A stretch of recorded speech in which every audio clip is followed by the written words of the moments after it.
But to sit there and the EFF doing their usual disturbances, I must tell you though, I am very happy for once that there is a person, no matter if you like him or not, like Gayton McKenzie, that will get up and say, no more.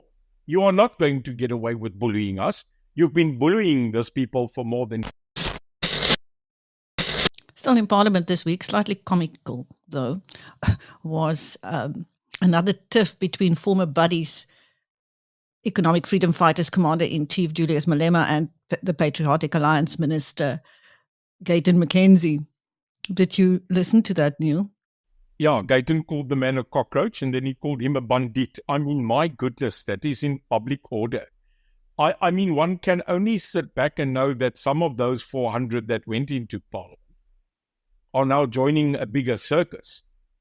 But if you look at the sense of debate, if you look at the seriousness and the crucial period that this country is in transition, that we need a total economic turnaround, that we are still suffering as business South Africa, that we are still complaining that we have not yet regained what we've lost. Surely there must be other matters that can take our esteemed honourable members and put them into a place where they are 100% there to govern this country on our behalf, the citizens. But to sit there and the EFF doing their usual disturbances, I must tell you though, I am very happy for once that there is a person, no matter if you like him or not, like Gayton McKenzie, that will get up and say, no more. You are not going to get away with bullying us. You've been bullying these people for more than 10, 12 years. So I liked it. The usage, though, of those words, the word cockroach might be something that you see within the drains of pipes within the institutions. But there's a sensitivity, though, I don't know if you know in politics, on the word cockroach, and that comes out of Rwanda. I think there was previously a discussion where people took it very, very sensitive by taking the word cockroach into politics. And I think, Chris, you know where I come from on that statement. And then the fact that the EFF answered and said to Gayton, but he's a bandit. And then he got up and he said, but I am. I'm not denying it. I was absolutely a bandit. So kudos to Gayton. Gayton is giving them a little bit of a nightmare. And I must tell you, I am not 100% against it. I don't think Gayton minds in the least being called a bandit. I think he's quite proud of his history. Anyway, in Tswane, that coalition battle is still raging, and the ANC has submitted a third motion of no confidence in the Democratic Alliance Mayor, Silvius Brink, who is fighting for his life. I think his fate will be decided on 26 September. In the council chamber, you have an insight there, Neil. What is happening?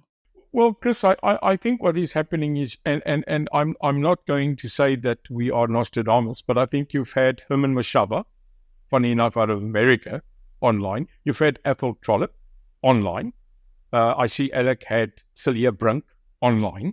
Michael Beaumont is on the sideline still standing there. So the characters are now being played.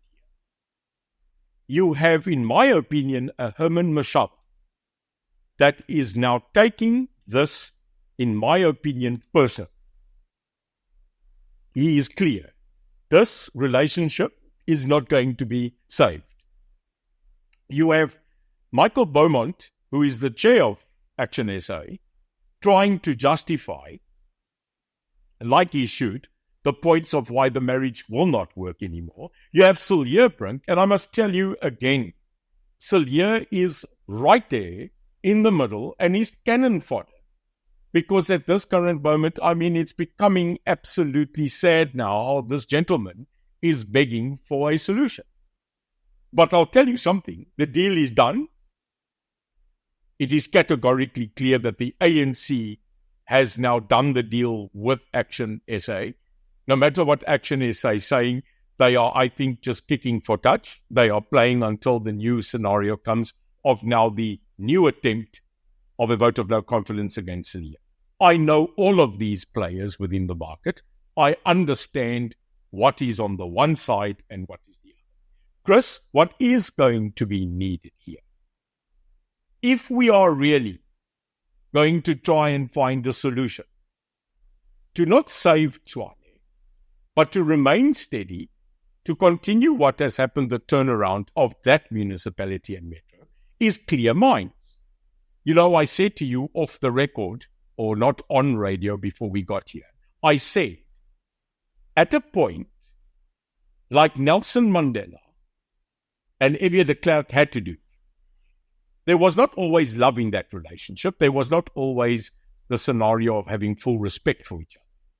But there's one thing that I remember that caused us to at least be where we are today, and that is that not one of them walked away from the table. Now, in politics, you cannot afford to get personal, because when you really stand back, Chris, this is about the people. You were elected by the people. We so quickly tell the people what to do and what they think and what they say when it suits us. So I think in this scenario, the DA is not going to walk out of here blameless. Action SA is not going to not have blood on their hands. The ANC faction, and that we'll get to now, also is playing a very good game. But at the end of the day, the people shall continue to suffer if personalities cannot be put aside and the will of the people is not put on the table first. Yeah, you heard it from yourselves, guys. So Neil de Beer actually feels that Malema has found his match in Parliament. So the EFF, long-standing, bull-racking, voice in the Parliament, it seems to have found his match in the person of the Patriotic Alliance boss, Gayton McKenzie. And this is actually a response to, a fracas in the Parliament. I'm sure most of you have seen it on this channel, where in the Parliament, Julius Malema referred to, Gayton McKenzie as a bandit. And Gayton McKenzie also called him a cockroach. And, this whole term with the cockroach actually stems from, I think it was earlier on, Gayton McKenzie in a Biznews conference actually spoke about how Julius Malema sued Gayton McKenzie and his deputy Kenny Kunene to court for calling him a cockroach. And he actually made the audience laugh in the Biznews conference when he spoke about how in court they were asking him, did you call Malema a cockroach or not? But it actually speaks to what many in Gayton McKenzie's view, how it feels to be ambushed by words, especially in Parliament. And it appears now from Neil de Beer's perspective that the EFF has actually been seen as a bully, you see, in Parliament. And, it's really unfortunate that Neil de Beer speaks, from the perspective of bullying. And maybe it might be smart for the EFF to consider that and, take that into account in terms of its approach to leadership. But at the same time, it's also really important to also view that some of the supporters of the EFF also see that bullish, voice in Parliament as a way to, as its own approach of asserting its authority after a long-standing, history of exploitation and all that. And so this is the way they feel that they best express their voice and their cry and their pain as a result of their, history of exploitation. And so I think also in the interview with Julius Malema and Clement Manyatela, he spoke about how that he's not likely going to be, quitting the whole bullish voice and tone in the Parliament, because that's what got the EFF to, where it is today. And so to get that away from the character of the EFF would be working against the EFF. And so it appears that from the EFF's perspective, there will still be this much more what Julius Malema calls razzmatizing of the Parliament. But at the same time, with Gayton McKenzie now as a member of the GNU, and Gayton McKenzie 6 seems to be really sensitive to this perspective, this kind of like bullish perspective of the EFF. And Gayton McKenzie really doesn't think or seem to be a person who would allow that continue in the Parliament. And so we might see more and more confrontations between the PA and the EFF, which appears to be a new enemy, especially recognizing the fact that, Ronald Lamola, who is now the Ministry of International Cooperation and Trade, I think, used to be the one that actually spearheaded this offensive against the EFF. But now we see that role being filled up by Gayton McKenzie as a member of the GNU in Parliament. So it's a really interesting mix on how both politics and rhetoric also plays in shaping the minds of the people and also shaping what appears to be a democracy today. But anyway, what do you guys think about Neil de Beer's speech here on Malema, Gayton McKenzie? Share your thoughts in the comments.